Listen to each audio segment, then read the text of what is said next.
In a happy barnyard some years ago, a seemingly unimportant event occurred which was destined to vitally affect the future of that little world.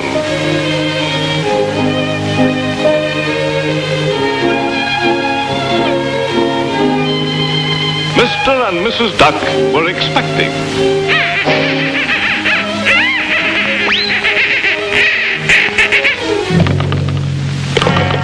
Mama, was ist los? What's this, a dark horse? Heil!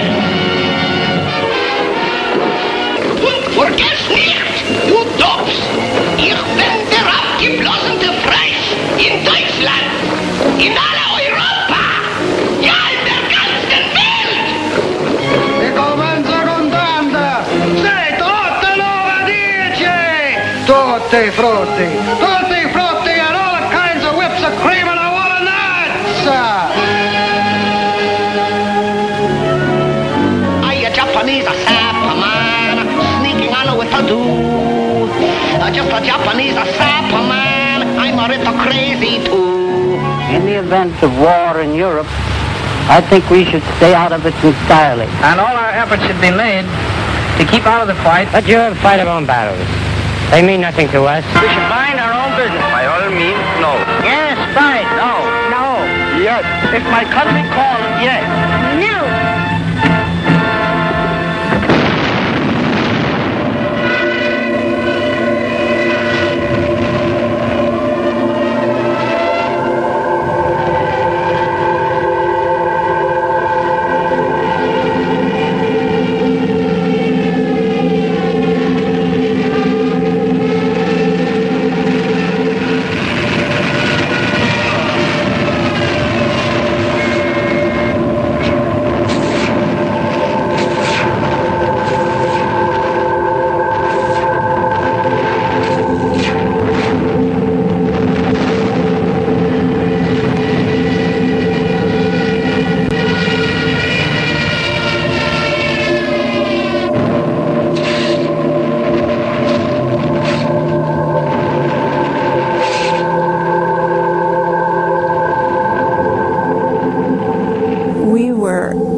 Getting ready to go to church when we heard the news, and my father, who was in World War I, just broke down and cried. And I'd never seen him cry like that, and it was a very sad moment. It was an unbelievable thing that the Japanese would bomb Pearl Harbor, which of course was our property. You know, it was a very difficult time. I'm through. Oh, what I'd give for a can of spinach now. It was such a scary time. You didn't know whether you were going to be taken over by the Japanese or the Germans, you know. You didn't know whether they'd be coming on our land or what. We had a babysitter, a Japanese babysitter, and she told us they were going to be shipped away. She's an American citizen, third generation, so they were going to be shipped away to camps. And that I tried hard to find out whether it can be stopped. It wasn't. When the war starts, the U.S. is in an interesting position because there are so many people from so many different nationalities that it's not completely clear where their sympathies lie.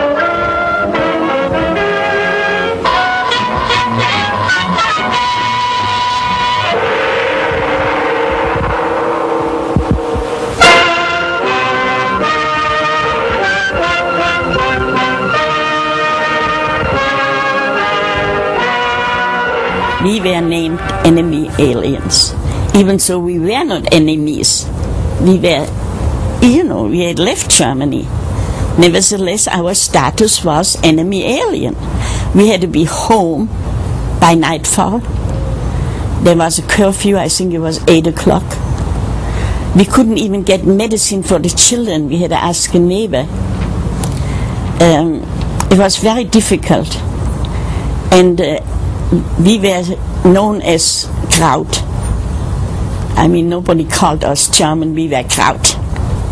From the film industry alone, including, of course, writers and cameramen and everybody.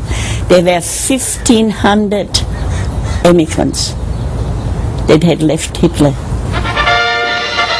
Adolf Hitler, the greatest conqueror of all time.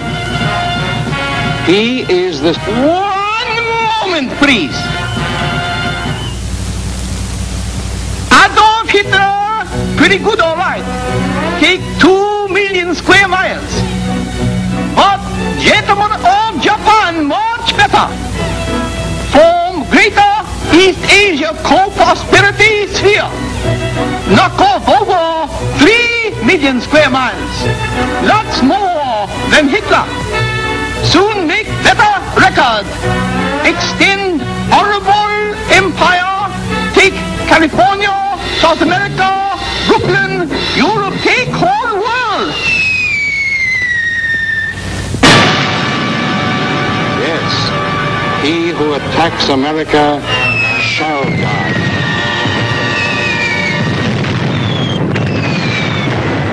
When war broke out, everybody cheered.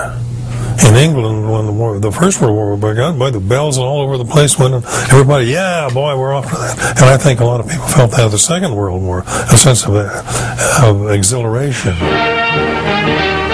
Hey, Daffy, Americans don't give up.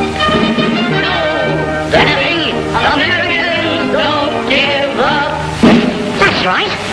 And I'm an American. After Pearl Harbor is bombed in December of '41, there's a vast mobilization that all the film business goes through, and there is a general turning over of effort towards making films about the war. And the animation studios do this fairly quickly, in part because it makes a lot of money.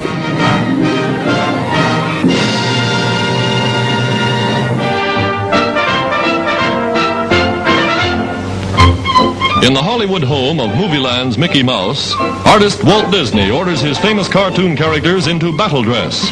Your country is at war.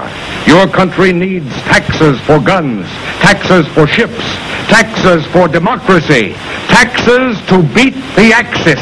Oh, boy! Taxes to beat the Axis! That's the spirit. Yes, sir! The sooner you get your taxes in, the sooner they'll get to work. For it's your taxes, my taxes, our taxes that run the factories. Taxes to sink the Axis. Taxes to keep them flying. Taxes to keep them rolling. Taxes to keep them coming. Taxes to beat to earth the evil destroyer of freedom and peace.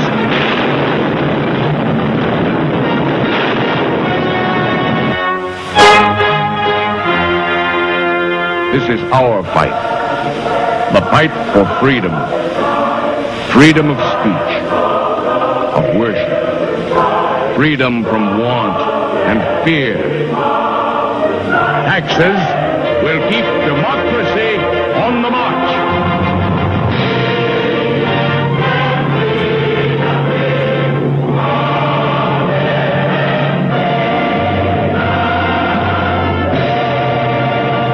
The whole visual ability of cartoons to convey messages in a very succinct and very graphic, powerful way was extremely important, and the government was, I think, very aware of this, as were animation directors as well. For these are right, and we will fight, and never will we cease, until we win our victory and everlasting peace.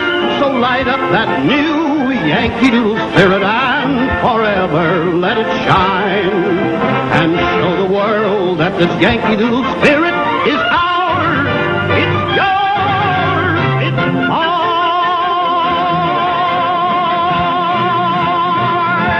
Disney, in 1943, was 94% of his films were war-related.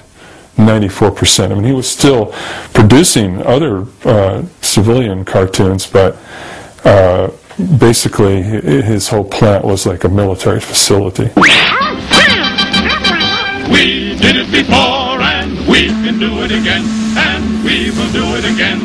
We've got a heck of a job to do, but you can bet that we'll see it through.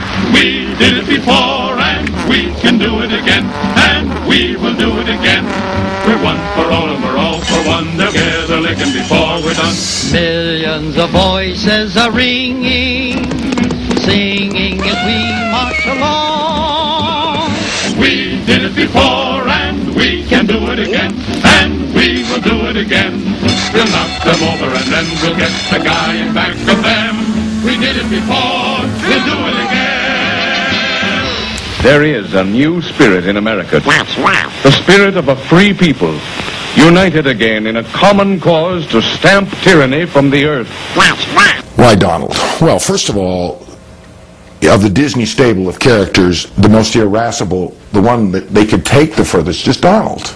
I mean, you can't take the straight man Mickey. I mean, come on. Mickey's the icon of Walt Disney, so he's got to be straight.